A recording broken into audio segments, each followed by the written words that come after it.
everybody. Today is April 9th, 2026. You know, me and my Cantonese parents never really had a good relationship, or a stable one, I should say.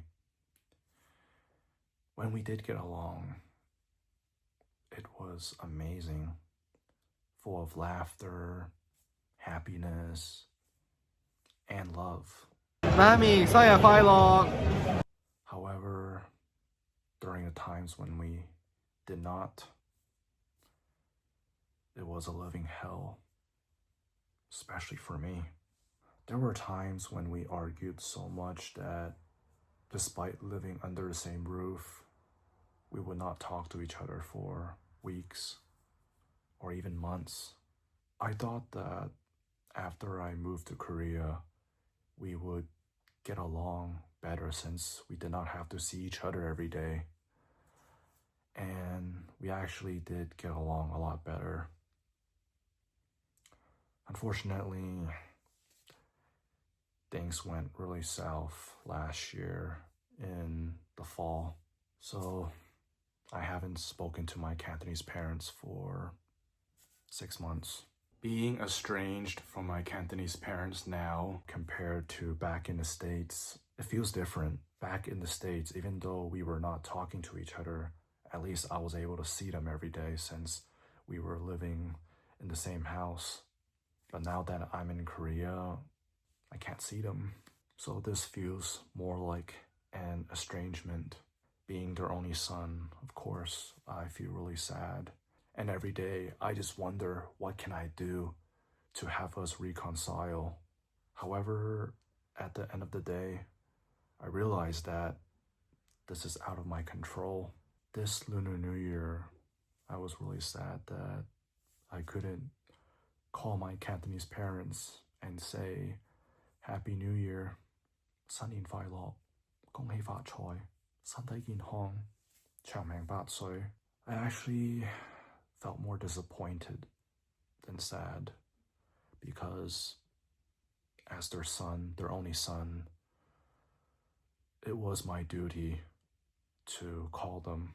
During the past 3 years living in Korea, I would always feel sad that I couldn't celebrate New Year with my family, but at least I was able to call my Cantonese parents. But this year,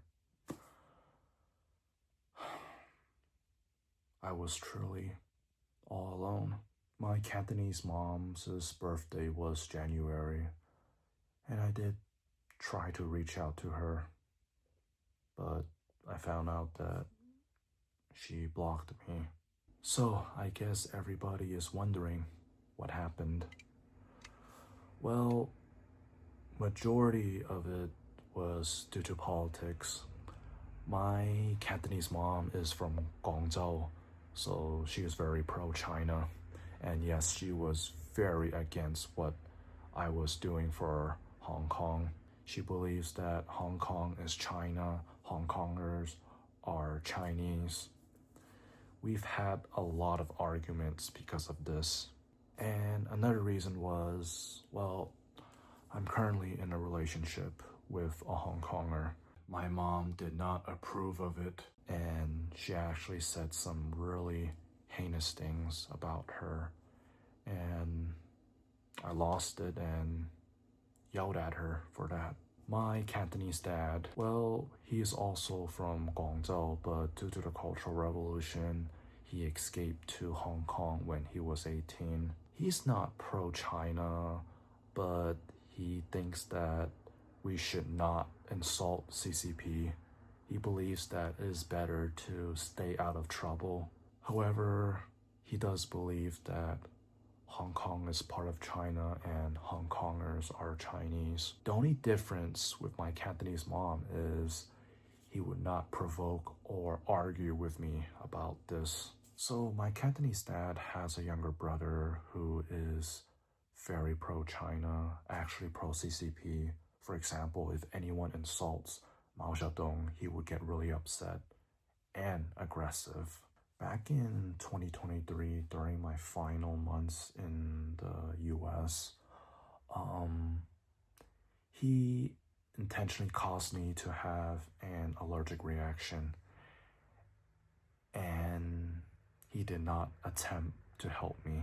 And I remember that night, while in bed, I was thinking, are my relatives really choosing CCP? After what happened, I actually moved out of my home in San Diego because I did not feel safe. I moved to Irvine and I was staying with people at a Taiwanese church there.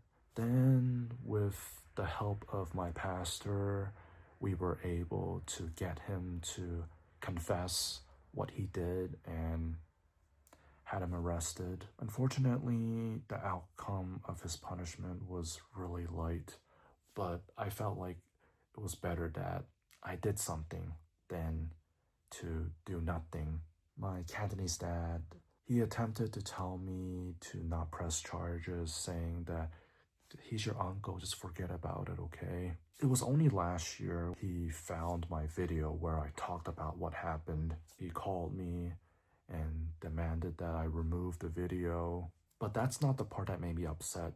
The staggering part was he told me to apologize to his younger brother. I was like, why do I have to say sorry? He should be the one saying sorry to me. And then my dad was like, well, even though what he did was wrong, he is still your uncle, so you should say sorry. And then I asked my dad this, okay, your younger brother intentionally caused your only son to have an allergic reaction, and as I was lying on the floor like almost guy, he did not even attempt to help me. My dad stayed silent and said, well, he's your uncle, so please apologize to him and remove that video. I said no. I refused to apologize. And then my Cantonese dad hung up. Shortly after, he sent me this voice message. 嗱，依家爹哋同你講啊嚇，如果你再搞一次咧，我要同你脫離父子關係。OK，你翻嚟唔好，你如果就算你翻嚟，你唔好你翻嚟屋企住啊。OK，你咁樣搞我同媽咪啊，唔過得世噶啦。OK，你再搞一次啊，你再整一次啊，我就要同你脫離父子關係。OK，你唔好認我做老豆啦。OK，我依家出嚟都冇面見人，你再搞一次啊！你試下，你再搞一次啊！我真係唔認你做仔噶啦。OK。 When he was repeatedly saying that 如果我再搞, I think he was talking about the YouTube videos. Well, I haven't made any YouTube videos about his younger brother or other relatives, not yet at least. After he sent me that voice message, I called him and tried to resolve things. But after I called him, when he answered, apparently he changed his mind and said, you're not my son anymore, and hung up. So yeah, this is pretty much why me and my Cantonese parents are estranged. I really want to reconcile with them, but if I have to apologize to his younger brother in order for that to happen, well, it's not going to happen. And if my Cantonese mom says that I have to break up with my girlfriend in order for us to reconcile, well, that's not going to happen. I mean, she is hating her because she is Hong Konger. All my life, I've never really had a good relationship with my Cantonese parents. And as a matter of fact, I was never really accepted by most of my family members. I remember once my Cantonese mom told me that I should not walk away from my family. But the truth is, I didn't walk away from them. They walked away from me. Because of what I went through and what I'm currently going through with my family, the definition of family is very different to me.